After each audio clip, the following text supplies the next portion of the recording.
ITESO, libres para transformar. Universidad Jesuita de Guadalajara. Bienvenidas y bienvenidos a un nuevo episodio del podcast Pape Escucha México. Si escucharon nuestro episodio anterior, recordarán que hubo justo un taller del encuentro del que no contamos mucho, porque les prometimos que tendríamos un invitadazo y pues lo prometido es deuda. Hoy hablaremos de espacios sonoros, para lo que tenemos al gran invitado Diego de la Mora.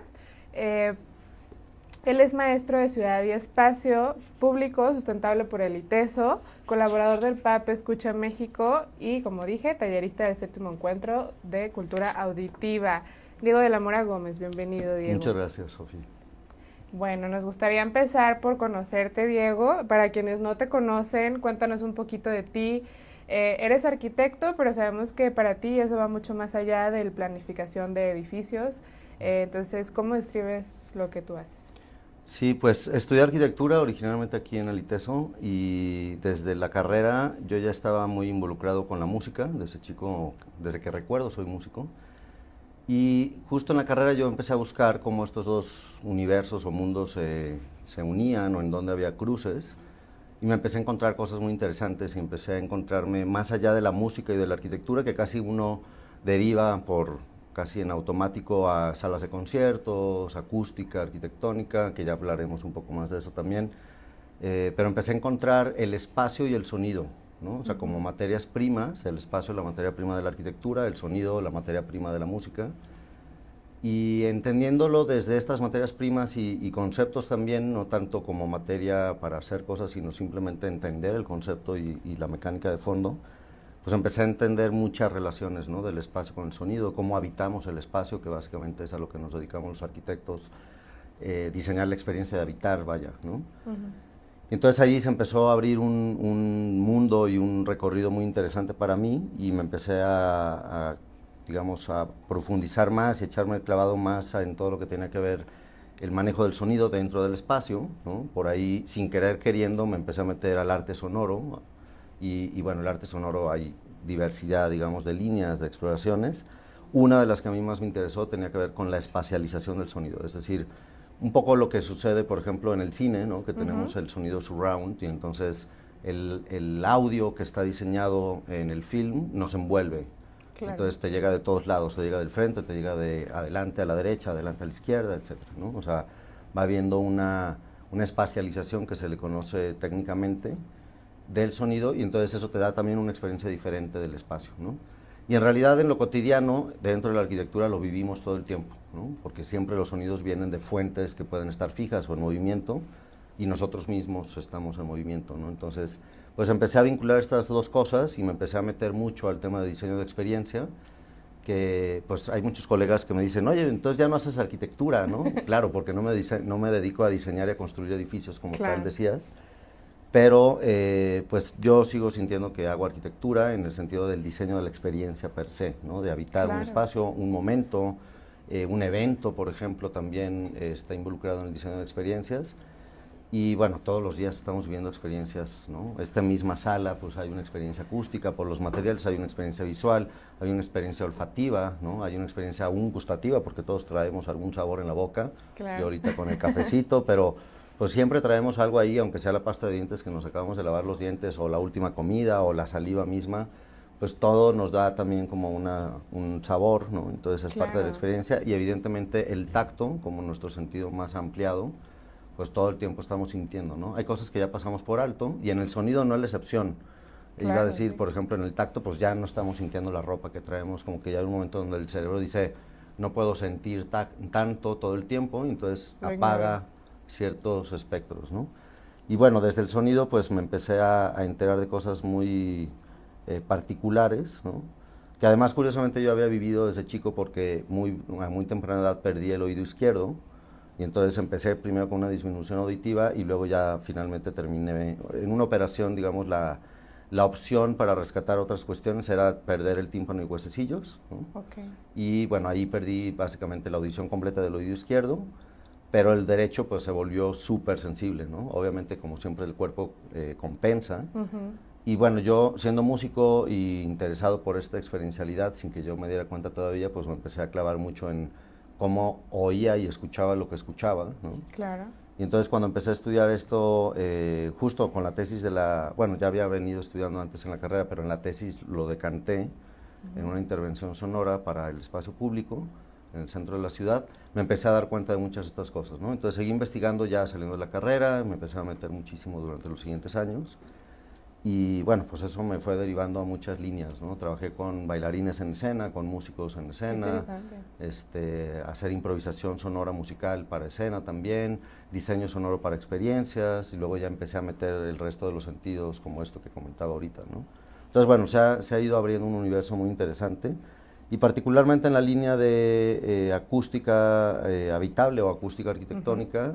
Durante la maestría también aquí en el ITESO, como bien decías, en Ciudad y Espacio Público Sustentable, pues me volví a enfocar en sonido y ciudad, en este caso espacio público, y mi investigación justo se centró en cómo vivimos el espacio público, ¿no? Cómo a nivel auditivo, cómo nos afecta el paisaje sonoro, cómo nos afectan los ruidos, los sonidos con los que todo el tiempo estamos conviviendo, Claro.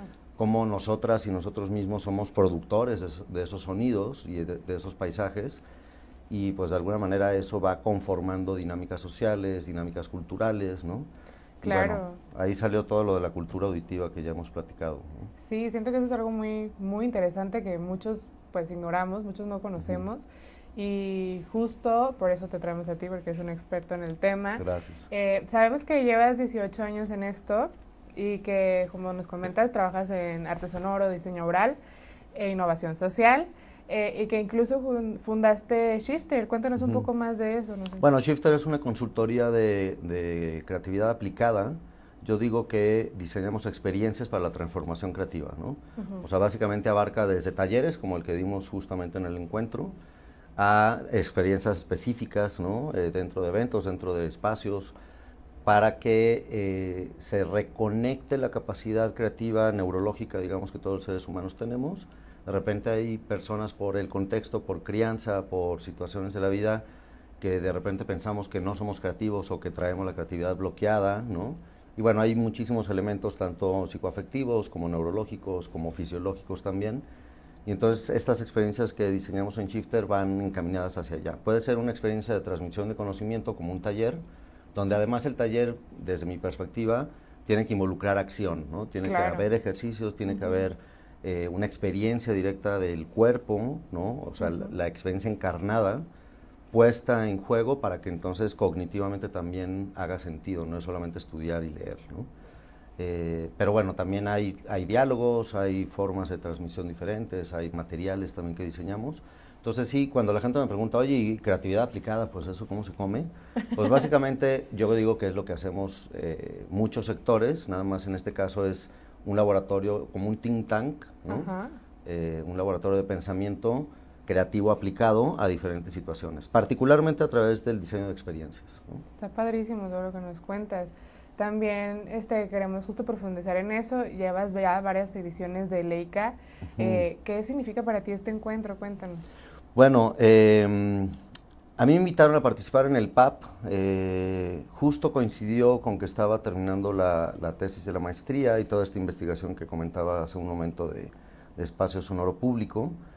Y en ese inter coincidió que también el PAP estaba empezando, ¿no? Los primeros lanzamientos, entonces por ahí hubo una posibilidad de aportar, y me pareció súper interesante lo que estaba planteando el PAP en sus inicios, que estaba muy enfocado inicialmente solo a salud auditiva, ¿no? Claro, sí. Ahora, la salud auditiva es una situación, ya lo han seguramente comentado en otros episodios del podcast, pero es una situación que nos atañe a todas y a todos. O sea, más allá de que a lo mejor ahorita no tengamos una pérdida auditiva, convivimos con personas que a lo mejor tienen disminución auditiva o sordera profunda, ¿no? Hipoacusia, y también eso genera dinámicas sociales y genera dinámicas culturales que necesitamos tener en cuenta y también saber cómo movernos en ese sentido respecto a estas dinámicas y para poder tener comunicación con estas personas, ¿no? Yo como una de ellas, por ejemplo, nunca lo viví como parte de la comunidad sorda, ¿no?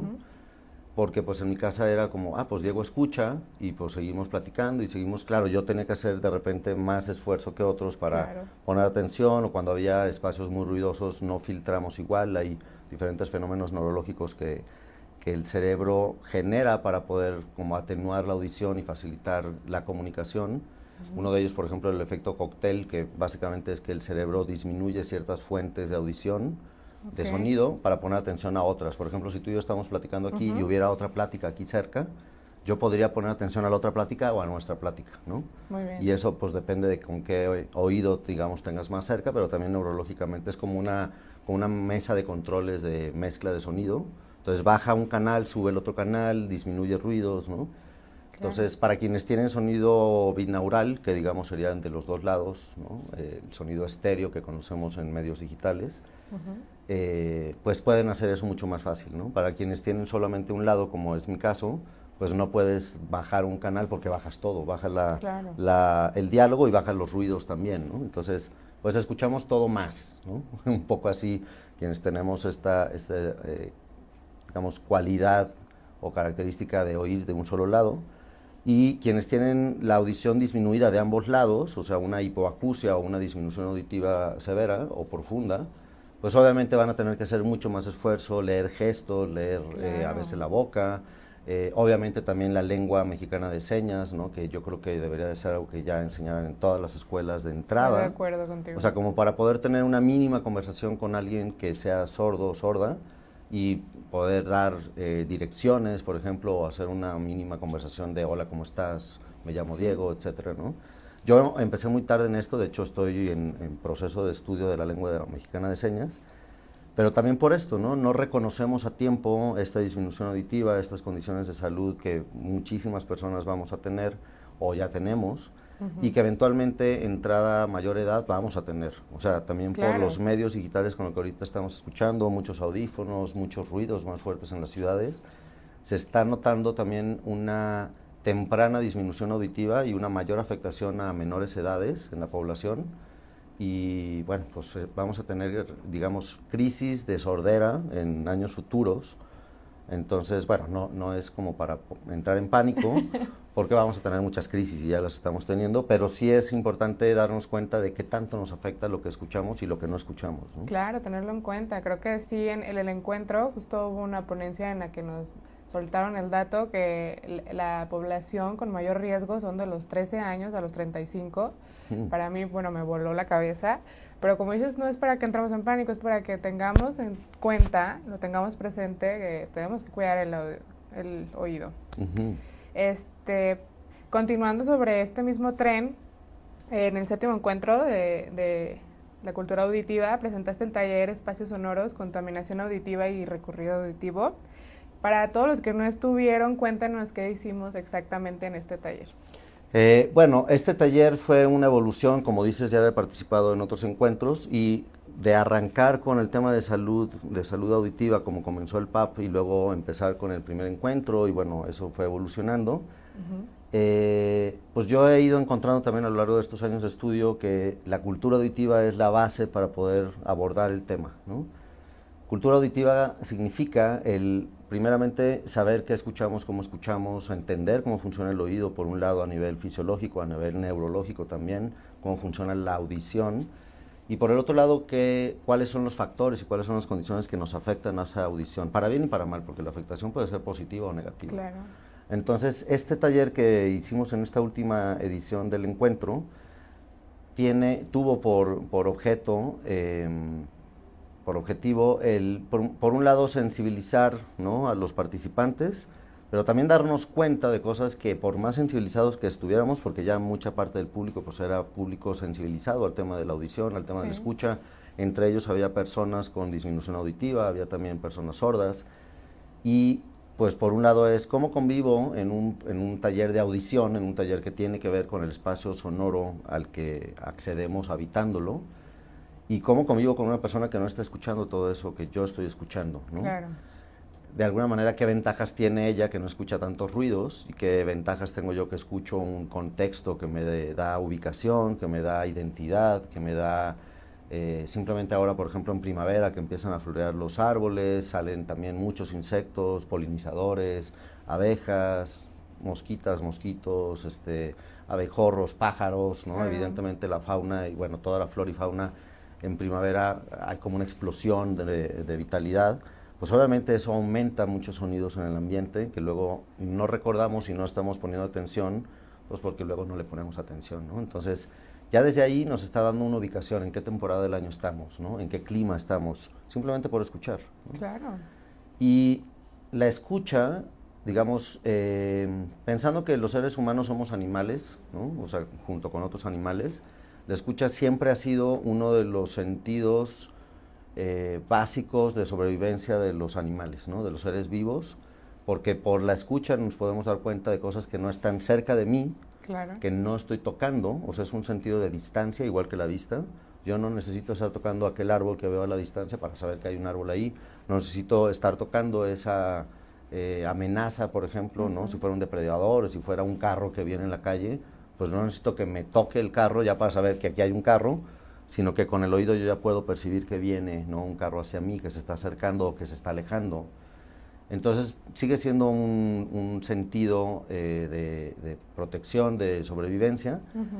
Y también en el caso de los seres humanos en particular, del Homo sapiens sapiens, todos los sentidos, toda la sensorialidad de la experiencia encarnada es un sentido de estética, es decir, es una vía de acceso a la experiencia trascendente humana que en la mayoría de los casos, digamos, cuando la vivimos profundamente, pues nos conmueve el alma, ¿no? O sea, toca lo más profundo de nuestro ser, de nuestra identidad, percibir una música que nos conmueve, percibir arte, ¿no? Sonidos, aún el canto de los pájaros, por ejemplo. Yo alguna vez en los diferentes lugares donde he vivido, alguna vez viví en un lugar donde lo primero que noté al llegar era que no había pájaros. Venía de un lugar en la ciudad donde había muchos jardines, donde había, las casas tenían jardín y había también parques públicos, no tantos, pero había algunos parques, había zonas arboladas con árboles grandes y pues los pájaros anidaban naturalmente en esos árboles, entonces uno se despertaba y oías el trino de los pájaros, ¿no? Claro. Me mudé a una zona de la ciudad que también es muy bonita y muy, para mí muy pintoresca en el sentido de la experiencia social, comunitaria, ¿no? Del barrio, pero no había árboles, o había árboles muy pequeños. Y entonces lo primero que noté es que no había pájaros, no cantaban los pájaros ni en la mañana, ni en la noche, ni a ninguna hora.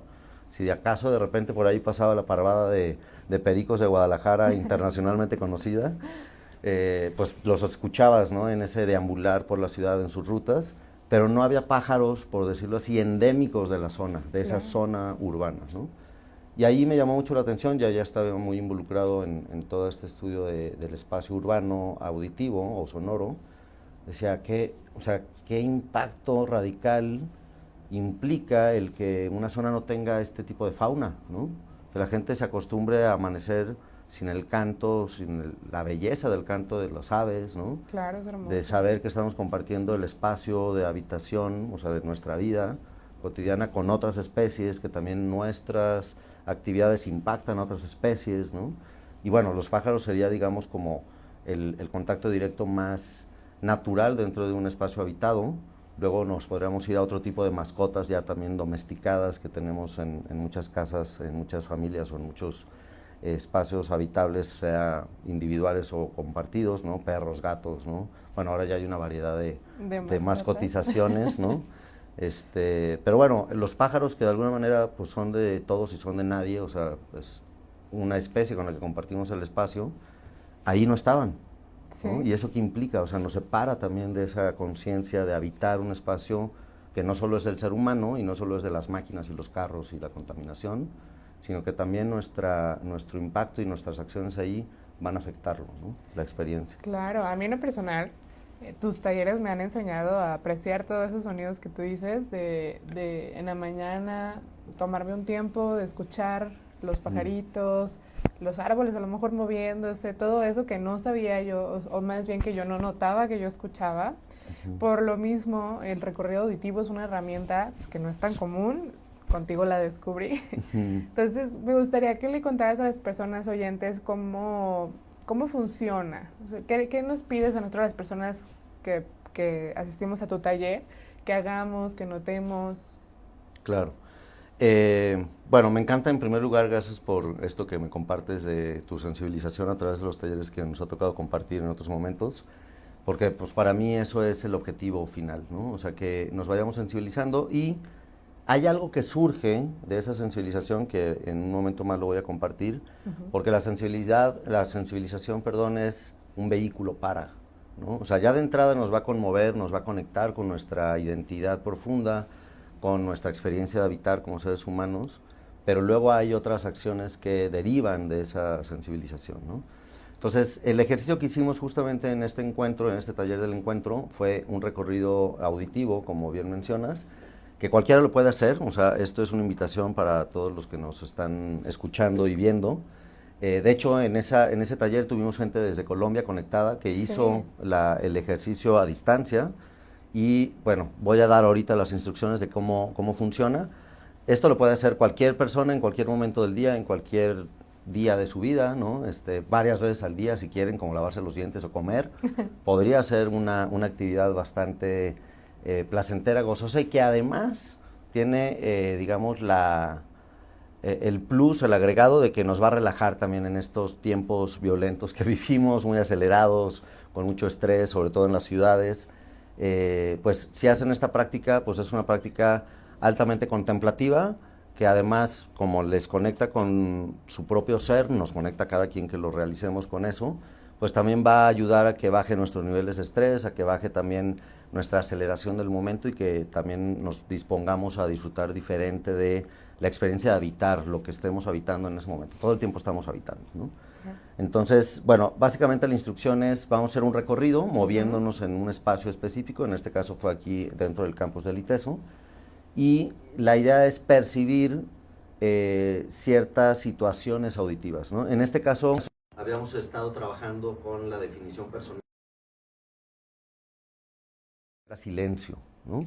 Entonces podemos comenzar justamente con esa base, ¿no? Que cada uno de ustedes defina para sí misma, para sí mismo, qué significa el sonido, qué significa el ruido y qué significa el silencio, en su propia experiencia auditiva, ¿no? En su propia experiencia aural, como le llamamos también, ¿no?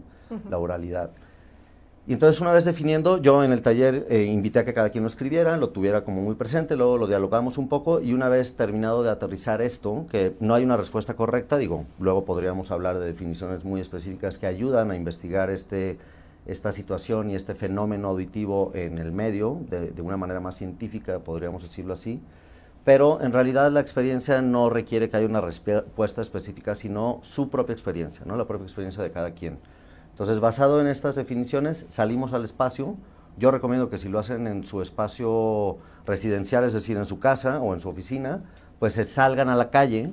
Pueden hacerlo igualmente dentro de ese espacio, pero va a ser mucho más limitada la experiencia auditiva, ¿no? Igualmente en oficinas, en casas, hay un montón de situaciones auditivas, hay un montón de sonidos y de paisajes sonoros, pero evidentemente salir a la calle, salir al parque o salir a un recorrido planeado en cierta zona de la ciudad, en un recorrido ya, digamos, más ampliado, pues va a tener muchísima más riqueza y una experiencia mucho más, digamos, profunda y al mismo tiempo estimulante, ¿no? En el sentido de lo que vamos a escuchar. Entonces, la atención está centrada en lo que vamos a escuchar. Básicamente, sabemos que no vamos a dejar de poner atención a la caminata. También en estos tiempos, pues hay que ir con cierta seguridad. Yo recomiendo que si lo hacen en la ciudad, pues lo hagan en parejas, al menos, o en grupos, sin platicar entre ustedes, ¿no? También yo lo hago mucho solo, pero bueno, quien se sienta seguro personalmente caminando solo, pues adelante. Si no, háganlo en parejas, cada quien en su lado de la banqueta o en su banqueta, pero bueno, caminando por la misma zona para poder atajar cualquier situación. Pero el tema es que vamos a poner principal y sobre todo la atención en lo auditivo, ¿no? ¿Qué estamos escuchando? Y de entrada, la sensibilización implica no ponerle nombre a lo que estamos escuchando, simplemente escuchar, ¿no? Claro. Los oídos en el ser humano nunca dejan de oír, porque no tenemos párpados como en los ojos, en las orejas, ¿no? Entonces, aun cuando estamos dormidos, seguimos oyendo. Sin embargo, la escucha implica que ponemos un nivel de atención extra a eso que oímos, ¿no? Todo lo que entra por los oídos pues, está siendo procesado por nuestro cerebro 24 horas al día, 7 días a la semana, 365 días al año, todo el tiempo, básicamente estamos oyendo. Pero cuando ya ponemos atención, escuchamos. Entonces, esa escucha implica, pues simplemente darme cuenta que estoy escuchando, ¿no? Darme cuenta cómo es ese sonido, qué características tiene, es fuerte, es suave, es agudo, es grave, ¿no? Qué timbres tiene, porque cada sonido tiene un timbre diferente. no nos tenemos que poner a describir el sonido con elementos técnicos, sino simplemente percibirlo, ¿no? Por eso digo que es muy contemplativa esta práctica. Entonces nos vamos dando cuenta de todo eso que suena y seguimos avanzando, ¿no? Caminando. Podemos también hacer la práctica de sentarnos y estar un par de minutos en un solo lugar, escuchando. A veces podemos cerrar los ojos, ¿no? Si estamos también acompañados o nos sentimos en un espacio seguro, pues cerramos los ojos y percibimos, quienes escuchan de los dos lados, pues de los dos lados, es un sonido envolvente. En mi caso, pues yo escucho de uno solo y lo que hago es que a veces voy girando sobre mi propio eje, pues para percibir todo, digamos, los 360 grados de la oralidad, ¿no? De ese espacio. Pero bueno, seguimos caminando y seguimos escuchando y percibiendo. Va a llegar un momento en donde, sin querer, vamos a empezar a nombrar lo que escuchamos. Es parte de, digamos, el fenómeno cognitivo, ¿no? Porque ya tenemos nombres para las cosas. Ah, ese es un pájaro. Ah, ese es un carro. Ah, ese es un motor de un Chevy del 51. No, bueno, ya hay gente muy especializada. Claro. Pero evidentemente, posiblemente va a suceder que a lo mejor escuchemos una música que conocemos, que nos gusta y vamos a identificar qué canción es, qué artista, o vamos a escuchar al vendedor ambulante que está haciendo su pregón, ¿no? Al aire abierto, digo, a todo pulmón, y pues vamos a identificar lo que está vendiendo u ofreciendo, vamos a identificar prácticas sonoras del espacio público, ¿no? En México tenemos una sonoridad bastante rica, así como los colores para la experiencia visual. La experiencia auditiva en México y en Latinoamérica, sobre todo en nuestros países, con este nivel de vinculación un poco entrópica al mismo tiempo, ¿no? Sí. Pero también sociocultural muy fuerte, muy vinculada, pues el espacio sonoro público es súper rico, ¿no? Hay un montón de prácticas cruzadas, a veces sobrepuestas, a veces hay saturación, hay otros espacios de mayor silencio. Bueno, de relativa experiencia de silencio, porque una cosa que justo decíamos en el taller era que pues al final el silencio es una experiencia relativa a niveles de sonido. Claro. Realmente no existe el silencio absoluto sobre la faz de la Tierra, pero sí, como el ejemplo que siempre uso es la bomba del refrigerador en su casa, ¿no? Estamos en la cocina y de repente se apaga el refrigerador o la bomba que suena, el motorcito y como que el alma descansa, como que hasta decimos, silencio. No había silencio, ahorita tenemos aquí un aire acondicionado y para quienes son sensibles al sonido, pues va a haber un hiss quizá de fondo que se cuele en la grabación, estamos escuchándolo, pero si apagamos el aire acondicionado de repente, se va a sentir como el ¡fum!, ¿no? Se fue ese sonidito, el cerebro lo deja de escuchar, pero en realidad está ahí de fondo todo el tiempo, ¿no? Y el cerebro cuando lo deja de escuchar, en realidad no deja de poner energía a dejarlo de escuchar. Es como un sistema de cancelación de ruido activo. Todo el tiempo está gastando una batería para generar esa cancelación. Entonces, cuando tenemos esos sonidos de fondo, en realidad el cerebro está haciendo activamente una cancelación de ruido para que no nos estresemos con el ruido ahí y genera un estrés de bajo impacto, ¿no? Claro. Si ustedes han trabajado mucho tiempo con su computadora, por ejemplo, casi todas las laptops o los dispositivos tienen un sistema de ventilación activo, sobre todo las laptops y computadoras de escritorio, y está ahí el ventilador dando vueltas, ¿no? De repente apaga la compu y es como, algo estaba sonando que no me daba cuenta. Claro, ¿no? Es loquísimo que nuestro cerebro lo apaga. Como dices, el refrigerador a mí me ha pasado muchas veces y es de... ese ruidazo, ¿cómo es que no lo noté, no? Exacto. Justo siento que es de las enseñanzas más valiosas que nos dejan tus talleres, el darnos cuenta cuánto estamos escuchando, qué estamos escuchando, como dices, a lo mejor no definirlo, pero sí apreciar que tu oído puede escuchar todo eso. En cuanto a este taller, ¿hubo algo especial que se te quedó grabado, algo que recuerdes especialmente? Bueno, justo va conectado con lo que decía que íbamos a llegar por esta misma sensibilización. Después de que los equipos salieron a hacer esta exploración auditiva, este recorrido auditivo, a la hora de regresar, para gran sorpresa de varios de ellos, muchos estudiantes del ITESO también dijeron, yo creí que el ITESO era más silencioso, ¿no? Y la sorpresa, además coincidió que justo salimos al recorrido auditivo en un cambio de clases, ¿no? Entonces, pues, había mucha gente en los pasillos, había pues muchos diálogos, ¿no? Mucha plática, caminar, los caminamientos en el ITESO pues tienen diferentes materiales también, los pisos, ¿no? Los pavimentos, y eso es muy bonito a nivel de la experiencia, digamos, la poética auditiva o la poética del espacio sonoro, pues tiene también este manejo desde la arquitectura de qué pavimentos uso, qué materiales, qué recubrimientos, si la gente va a caminar con tacones en esta zona, cómo va a sonar, si pongo un por ejemplo, un piso vitrificado, o pongo un adoquín, o pongo un piso como mucho más suave, ¿no? Un pavimento, o pongo pasto, o pongo piedra, de cierto tipo de piedra, Claro. o alfombra como aquí que estamos, ¿no? Entonces, ese tipo de materialidades a nivel acústico, pues van a generar una sonoridad del espacio diferente y una acústica. Entonces, bueno, de entrada, caminar por los pasillos del ITESO, por ejemplo, en una salida de clases, pues hay muchísimo a deambular, puede haber diferente tipo de tacones, no solo en mujeres, o sea, puede haber botas, Claro. puede haber, digo, ya, hoy usamos un montón de calzado diferente y pues ya es muy unisex que usamos, ¿no? Puede haber Claro. tenis, suelas de goma, o puede haber suelas más duras, y pues todo esto va teniendo un impacto en la sonoridad, pero luego también la voz, ¿no?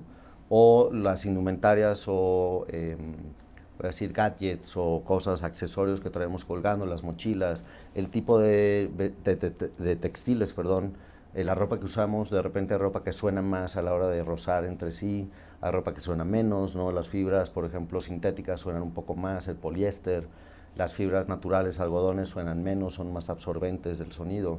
Entonces todo esto es una sonoridad constante que para quien pone atención pues es un mundo riquísimo, ¿no? Claro. Y entonces la mayor parte de la gente cuando regresó de este recorrido dijeron, hay mucho sonido, ¿no? Sí. Y justo como acabábamos de platicar de qué era sonido y qué era ruido, no todos, o sea, la mayoría habló de sonido, no hablaron de ruido. ¿Por qué? Porque estaban poniendo atención a ese sonido. No era un ruido que estaba interrumpiendo otra cosa que querían escuchar, no era una interferencia, que de alguna manera derivaríamos un poco en esas definiciones de ruido. Insisto, esto es la experiencia de cada quien, pero en ese taller lo que la gente se dio cuenta era, uno, realmente hay pocos lugares silenciosos per se. Claro, el ITESO tiene muchísimos jardines que ya por la propia flora que existe ahí, la vegetación, es un excelente absorbedor, digamos, un material absorbente de sonido. Las vegetaciones, los arbustos, ¿no? Los pastos, los recubrimientos suaves de pisos, ¿no? Y entonces eso genera una sensación de silencio, ¿no? De silenciamiento del espacio exterior. Luego hay zonas y hay horarios también donde hay menos deambular de la gente, menos movimiento, y pues obviamente eso genera una sensación de mayor silencio. Luego el mismo espacio puede resurgir con otro movimiento y otra dinámica auditiva, ¿no? Y entonces esta experiencia de la gente después de generar el recorrido auditivo pues es súper rica, porque de entrada te das cuenta, pues primero que encontrar un lugar realmente silencioso para a lo mejor, si quieres hacer una práctica, voy a decir, contemplativa, meditativa, de relajación, ¿no? Simplemente estar tú con tus pensamientos resolviendo tu ser interior, pues a veces es complicado en una ciudad como en la que vivimos, a menos que tengamos espacios como los que el campus del ITESO pues tiene, ¿no? Además de la biodiversidad increíble que existe aquí, pues eso genera diferentes, simplemente las hojas de los árboles de las diferentes especies con el viento suenan diferente, Sí. ¿no? Hay hojas más grandes, más pequeñas, hay hojas que en cierta temporada están más secas que otras, entonces todo eso son sonoridades que habría que tomar en cuenta dentro de la experiencia de un jardín, por ejemplo, de un espacio así, ¿no? Entonces, bueno, la gente regresó muy fascinada. Y también una cosa interesante fue que las personas con disminución auditiva o sordas que estaban dentro del público y que participaron en la actividad, pues su observación del paisaje sonoro es sobre todo visual. Claro. Hay una vinculación de los sonidos a partir de las dinámicas visuales, de los movimientos, ¿no? Si vemos un movimiento, digamos, muy enérgico de la gente que va corriendo a sus salones porque ya va a empezar la siguiente clase o porque tengo que ir a recoger no sé qué y tal, pues una persona que no escucha eso, de todos modos va a detectar, digamos, ese alboroto visual como ruido, ¿no? Hay mucho ruido visual. Y una persona que lo escucha, pues a lo mejor va a detectar estos movimientos, estos pequeños sonidos, ¿no? Entonces, el poder convivir en estos equipos que salieron encontrados y compartiendo personas que escuchaban o personas con disminución auditiva o sordera total, ¿no? O profunda, pues a la hora de compartir la experiencia también es súper rico, porque son dos experiencias del mismo espacio y del mismo contexto, ¿no? Tanto visual como auditivo, bueno, polisensorial en realidad, Claro. pero concentrándonos ahorita en esos dos sentidos, que complementan la experiencia, ¿no? Y entonces, pues la persona que no escucha va a hacer énfasis en cosas observadas visualmente y sensorialmente, táctilmente o ápticamente, aún aromas, ¿no? Bueno, los sabores a lo mejor en ese recorrido no estaban presentes, pero igual si lo hacen en su casa o si lo hacen en un parque, les recomiendo que incluyan un sabor como parte del experimento, ¿no? Puede ser un café, puede ser un bocadillo de algo que vayan degustando. Y luego hay zonas que tienen ciertos bocadillos cerca, o sea, nuestra gastronomía también mexicana y tapatía es excelente, entonces cómprense algo por ahí, lo van degustando y ese sabor también va a entrar en juego con lo que estamos escuchando. Hay una gran afectación sinestésica entre los 5 sentidos y, digamos, los sentidos no familiares también, ¿no? Porque hay más de 5 sentidos, pero, digamos, en los 5 sentidos familiares que todos reconocemos, lo que vemos va a afectar lo que escuchamos, lo que saboreamos va a afectar lo que escuchamos, lo que olemos va a afectar lo que estamos escuchando y, obviamente, el tacto, ¿no? El sentido áptico va también a afectar lo que escuchamos. Y también en viceversa, ¿no? Todo lo que escuchamos va a afectar lo que vemos, lo que saboreamos, lo que olemos, lo que sentimos en el cuerpo. Son excelentes ejercicios y experimentos de sensorialidad y al final te das cuenta que pues la vida es inmersiva completamente, nomás hay que ponerle atención, ¿no? Claro, como digo, no, hay cosas que no notas, que estás escuchando todo el tiempo, pero no lo notas. En mi experiencia personal, bueno, me tocó hacer este taller en equipo junto con Joss, otra alumna de Step Up, y con un colega tuyo, que justo fue para nosotros súper interesante porque la actividad consistía de, como dices, encontrar pues sonidos, ruido, silencio. El reto fue encontrar silencio porque en realidad no había en ningún lado. O sea, aquí en ITESO, en la biblioteca, tenemos un espacio de silencio en el que pues vamos a tomar alguna siesta entre clase y clase. Y aún así no hay silencio. Entonces fue súper interesante notar todos estos sonidos que pasábamos por alto, platicar nuestras experiencias de, no, pues para mí esto es ruido, para mí esto es silencio. Muy, muy padrísimo, yo sí lo recomiendo, por favor háganlo si tienen la oportunidad. Salgan a la calle y noten todo lo que pueden escuchar. ITESO, libres para transformar. Universidad Jesuita de Guadalajara.